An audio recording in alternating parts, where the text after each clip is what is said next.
Assalamualaikum warahmatullahi wabarakatuh. Salam. Alhamdulillah wassalatu wassalamu ala Rasulillah Sayyidina wa habibina wa syafi'ina wa maulana Muhammad ibn Abdullah sallallahu alaihi wa alihi wa sahbihi wasallam. Nawaitu ta'allum wa ta'lim wa ifadatu wa istifadatu wa tadhakkur wa tadhkira wa nafa'a wa intifa'a wa hatta ala tamassuki bi kitabillahi wa sunnati rasulih wa da'wati ila al-huda wa dalalati ala al-khair ibtigha' mardatillahi wa thawabihi wa qurbihi. Alhamdulillah. Masyaallah hadirin wal hadirat yang dimuliakan Allah Subhanahu wa taala. Alhamdulillah pada saat hari ini kita insyaallah akan membahas kembali kitab Wasailul Usul ila Syama'il Rasul. Tadi saya sebelum datang ke sini nanya dulu di grup, ini majlis di mana? Pas nggak tahu nih majlisnya, oh majlis Al-Hidayah, siapa Ki Arwani? Boleh gas kita. Iki aku harus hadir ini. Ala kulli hal. قال المؤلف رحمه الله تعالى ونفعنا به وبعلومه وبعلومكم وبعلوم سائر الصالحين في الدارين آمين. إلى أن قال وعن جابر أيضا قال خرج رسول الله صلى الله عليه وسلم وأنا معه فدخل على امرأة من الأنصار فذهبت له شاة فأكل منها وأتته بقناء أي طبق من رطب فأكل منها. Itu disebutkan hadis dari riwayat Jabir bin Abdullah Al-Ansari. Kata Jabir, aku pernah keluar bersama Nabi Muhammad menuju ke rumah salah satu perempuan dari kalangan Ansor. Ketika kami masuk ke rumah orang Ansor tersebut, ya, dalam sebuah riwayat itu dekat masjid, kami disuguhkan dengan makanan yang mana makanan tersebut adalah kambing.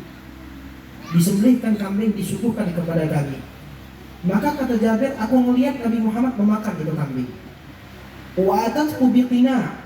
Lalu Rasulullah disuguhkan satu nampan yang isinya rutop, kurma rutop, dimakan juga oleh Nabi Muhammad.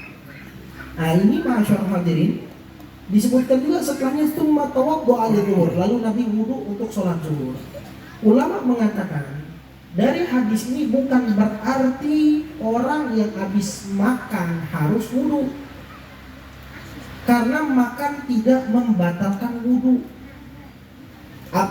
Bahkan disebutkan juga di dalam syarah, makan dari sesuatu yang dimasak. Kambing kan dimasak, kena api, digoreng lah atau dibakar lah, itu nggak perlu wudu.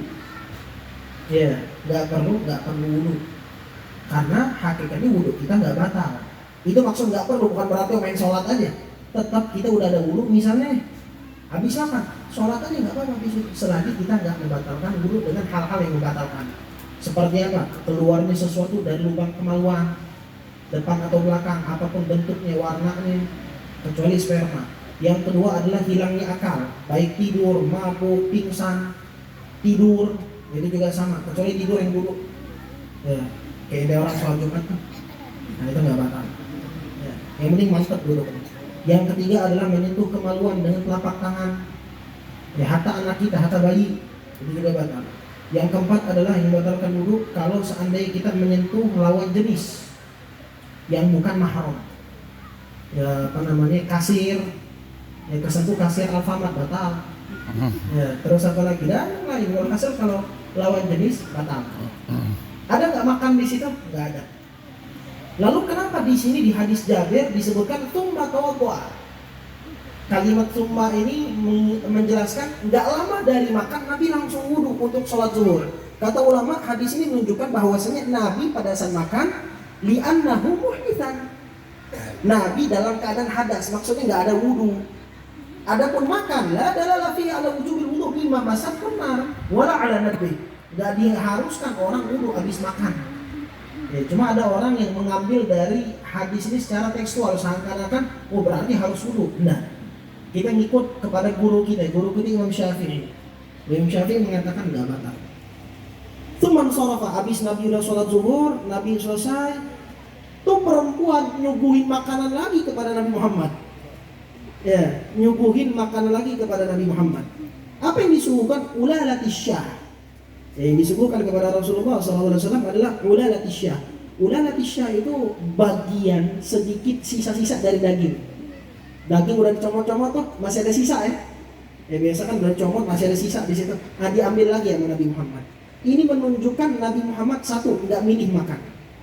Ya makannya nggak milih-milih. Yang kedua, Nabi Muhammad SAW adalah orang yang qanaah. Hatta makanan yang kayak gitu Nabi mengharapkan di terakhirnya itu ada berkah, diambil sama Rasulullah SAW. Lalu udah selesai makan, Nabi sholat asar dan Nabi nggak wudhu. Lihat, padahal yang zuhur makan kambing, sebelum asar makan kambing. Tapi kok zuhur wudhu, asar nggak wudhu? Ini menunjukkan bahwasanya makan itu nggak membatalkan wudhu. Wah, juga dalam riwayat lain dari Ummul Mundhir radhiyallahu ta'ala anha qalat dakhala alayya Rasulullah pernah masuk kepada aku, maksudnya datang ke rumahku, dan bersamanya ada Ali bin Abi Thalib. Walana dawalin mu'allaqah, dan kami pada saat itu memiliki satu kalau nih apa namanya, satu renceng atau apa? Segini nih, kan dipegang pakai pakai rantingnya. Nah biasanya kalau korma itu ranting gitu dipegang, itu yang dinamakan a'adzab min busar nakhla tu'allaq, yang diikat. Dan akhirnya kami suguhkan kepada Nabi Muhammad SAW. Pada saat disuguhkan, Nabi makan, dan Ali bin Abi Thalib juga makan. Akan tetapi Sayyidina Ali pada saat itu baru mau sembuh, lagi masa pemulihan habis sakit. Maka kata Rasulullah kepada Ali, mah itu artinya cukup, jangan lanjut lagi makannya. Ya Ali, ya Ali, fa innaka naqihun, karena engkau adalah orang yang lagi masa pemulihan. Ya, lagi masa pemulihan. Maksudnya apa kata ulama? Karena makanan kalau kita sembarangan masuk, kebetulan Sayyidina Ali dalam riwayat itu sakit lambungnya. Maka kalau kita sembarangan makan atau makanan yang berat, yang panas, maka akan membuat pemulihannya itu semakin lambat. Maka di sini dikatakan ay qaribu bu'in min al-marad lam tataqarrar sihhatah. Ya Ali, kesehatanmu belum benar-benar pulih. Nakhaf 'alaika 'audal marad, kami takut, itu yang dimaksudkan sama Nabi, kami takut sakitmu kembali lagi, kambuh lagi kalau engkau banyak makannya. Maka itulah yang dinamakan naqihun. Dari sini ma'asyarul hadirin, ilmu medis, para dokter mengatakan orang yang sedang sakit, khususnya sakit itu sakit lambung, yang paling bagus buat dia adalah menjaga apa yang masuk ke dalam perut. Atau di sini dikatakan al-hamiyah. Al-hamiyah itu ya ngerem, ngejaga apa yang masuk itu dijaga. Fa inna tabi'atahu lam tarji' ba'da ila quwwatihi, karena orang yang kena penyakit lambung walaupun udah sehat tubuh zahirnya, udah jalan, tapi ininya masih dalam pemulihan. Kekuatannya dalam ini masih lemah. Walaupun tangannya udah enak, jalannya udah segar. Itu yang dikatakan oleh Rasulullah SAW. Makanya juga terkenal ada satu ungkapan dari Harith bin Kalda, al-hilya ra'sud dawa wal ma'idah baitud da. Lambung itu sarangnya penyakit. Karena apapun yang kita makan masuknya ke sini. Sarangnya penyakit. Dan paling bagus kalau misalnya kita ingin menyembuhkan apa yang ada di dalam organ tubuh kita adalah dengan puasa. Menjaga. Makanya kata Nabi Muhammad, sumu tasihhu, puasalah kalian akan sehat. Bahkan sekarang pun orang-orang yang membahas tentang diet itu menganjurkan untuk intermittent fasting. Sekarang lagi heboh-hebohnya di dalam dunia perdietan, intermittent fasting. Sama, kalau kita lihat itu sama kayak puasa. Bagus buat tubuh, bagus buat kesehatan, dan menurunkan kadar lemak, kadar kolesterol, kadar gula, diturunkan semuanya dengan intermittent fasting. Apa itu? Sama kayak puasa. Cuma jamnya bebas, tinggal kita yang ngatur. Ternyata apa yang dianjurkan oleh Nabi udah dilakukan duluan oleh Nabi Muhammad dan dilakukan duluan oleh sahabat sebelum medis canggih seperti sekarang. Maka dari sini ma'asyarul hadirin, ada juga riwayat lain kepada Sayyidina Ali. Pernah Nabi Muhammad SAW mengatakan kepada Ali, mengatakan kepada seseorang, ini riwayat Ibnu Majah. Ada orang lagi sakit, masa pemulihan. Nabi akhirnya nanya kepada dia, ma tashtahi? Apa yang ente lagi pengenin? Ya, apa yang lagi dipengenin? Maka orang tersebut bilang, ya Rasulullah, ka'akan itu roti ka'ak. Ya, kue ka'ak. Aku pengen ka'ak, ya Rasulullah. Dalam riwayat lain dia ngomong kepada Nabi, aku pengen roti gandum. Akhirnya Nabi ngomong, man indahu khubz falyab'ath ila akhi, wa idza ishtaha maridun ahadikum syai'an falyud'imhu. Kalau seandainya orang punya roti, maka hendaknya bagikan kepada saudara yang lain. Kalau kalian memiliki orang yang sakit di antara kalian, maka tanyain apa yang dia suka, suguhin. Karena itu bisa memberikan kekuatan bagi dia. Di sini disebutkan li'anna al-'alil idza ishtadda syahwatuhu li syai'in wa malat ilaihi tabi'atuhu fatanawala minhu al-qalil la yahsul minhu darar. Kalau orang yang lagi sakit, kalau keinginannya lagi menggebu-gebu atas sesuatu dan emang lagi condong banget sama itu, misal dia sakit tapi pengen banget sama pempek. Ya, misal dia lagi sakit pengen banget sama pempek. Ini bukan modus ya. Misal pengen banget kayak gitu. Maka dia makan sedikit itu nggak bakal mendatangkan bahaya. Tapi kalau banyak ya bahaya, kalau lagi sakit, lambung lagi bahaya. Dan ini juga pernah kejadian sama kita punya keluarga. Allahyarham Ahmad Ba'bud, lapangan Hatta.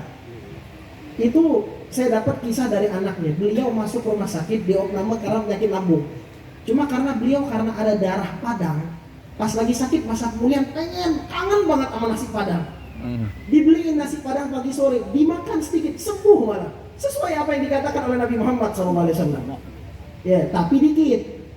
Cuma biar menambahkan semangat, biar nggak ngedon kita punya imun. Itu doang, bukan dimakan akhirnya cabenya juga sabrak. Itu mah natangin penyakit lagi namanya. Nambah. Ya. La ilaha illallah Muhammad Rasulullah. Hada sirrun tibbiyun latif. Dan ini dikatakan ini adalah sebuah rahasia di dalam ilmu kedokteran yang sangat indah yang telah dijelaskan oleh Nabi Muhammad.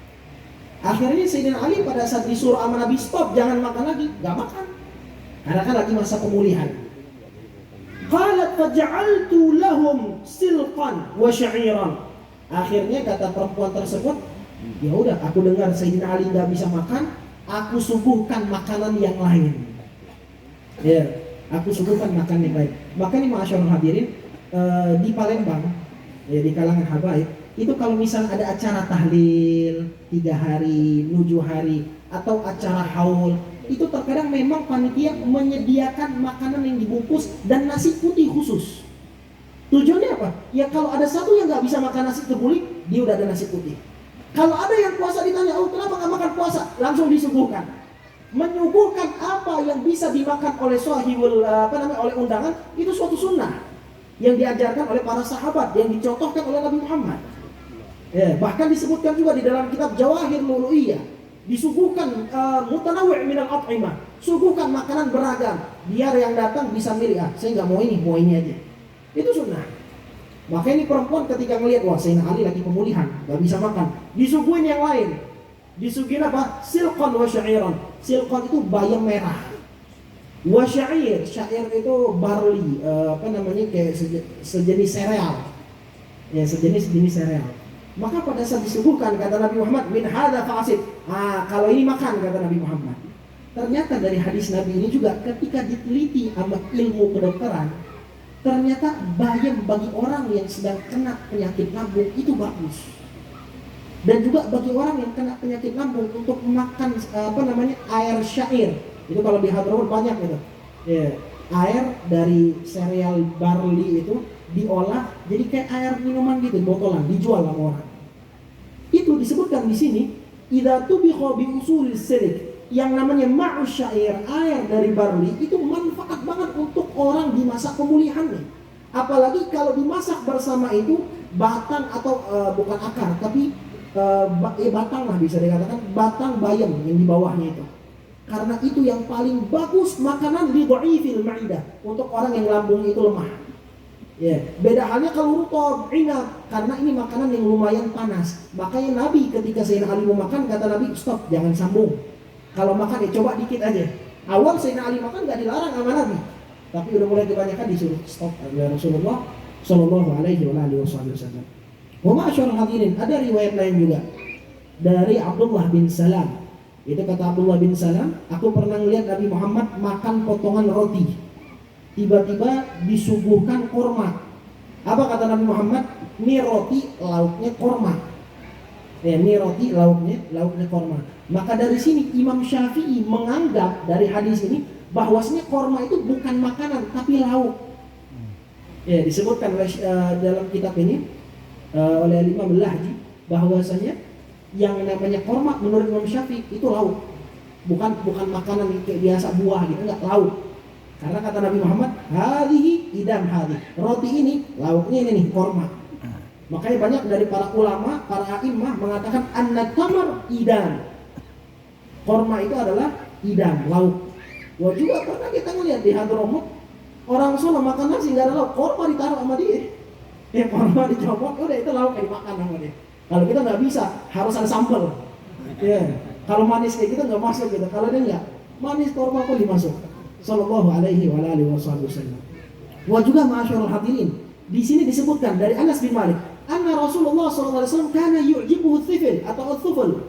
Nabi itu paling demen dengan sisa-sisa makanan yang ada di kerak panci. Biasa kalau masak masak nasi, bawah itu agak kering kan?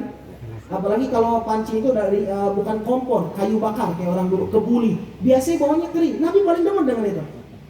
Ya, at-thifil atau thuful. Ma baqiya min at-ta'am fi asafil al-qidir wal qas'a wa safha. Jadi sisa-sisa yang di akhirat demen Nabi diambil. Ya, diambil oleh Rasulullah sallallahu alaihi wasallam. Ulama mengatakan, kenapa Nabi suka dengan thuful? Karena biasanya yang paling bawah matang itu sangat matang, sampai kering. Nabi demen. Ya, dan juga itu lebih menyenangkan dan lebih lezat, dikunyah, gurih. Itu Nabi demen. Itu alasan pertama. Alasan kedua, kenapa Nabi demen dengan kerak kayak gitu? Banyak orang kan kalau kerak itu jijik. Makan kuartek kerak, dimarah-marahin sama dia. Bininya nyuguhin kerak, lu kagak masak ya hari ini. Duit kemana aja, dibeli make up. Ngamuk deh. Ya, nah di sini dikatakan kenapa Nabi makan isyaratun ila tawadhu'i wal qana'ati bil yasir. Nunjukin Nabi itu tawadhu dan nerima apa adanya. Ya, Nabi nerima apa adanya. Karena katsirun minal aghniya yatakabbarun wa ya'nafun min akli thukul. Karena orang-orang yang sombong, orang-orang yang kaya biasanya jijik sama sisa makanan kayak gitu.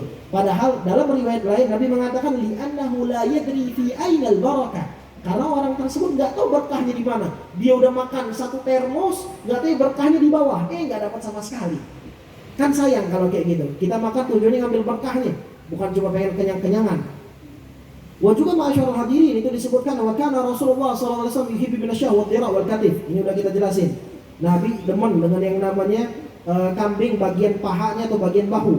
Nabi juga demen dengan kuah yang di dalamnya ada labu. Nabi kalau korma demennya ajwa. Bahkan Nabi mendoakan korma ajwa. Kata Nabi Muhammad, innaha minal jannah wa hiya shifa'u minas summi was sihir. Kurma ajwa itu dari surga dan dia adalah obat dari racun dan dari sihir, kata Rasulullah. Dan Nabi kalau korma selain ajwa, Nabi juga demen dengan rutab. Nabi demen dengan yang namanya keju. Ya, dan juga Rasulullah SAW demen dengan yang namanya sayur bayam. Nabi demen ya dengan sayur-sayuran. Jadi orang-orang yang nggak demen sayur sayang banget, nggak bisa ngikutin Nabi Muhammad dari segi sayurnya. Ya, padahal bagus sayur. Wa kana sallallahu alaihi wasallam yuhibbul jazaa. Wa Nabi Muhammad SAW juga demen dengan olahan-olahan dari pohon korma. Wa kana Rasulullah sallallahu alaihi wasallam la ya'kul minasyah sab'an. Tuh Nabi Muhammad SAW nggak makan dari kambing itu 7 hal. Jadi kalau ada kambing tuh 7 hal nggak dimakan sama Nabi. Dan rata-rata 7 hal tersebut jeroan.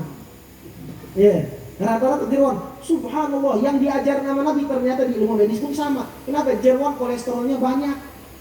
Apalagi di sini sebutkan Nabi itu diantara yang nggak demen adalah sesuatu yang ada di perut hewan yang kalau dibuka ada hijau-hijaunya, berarti babat ya.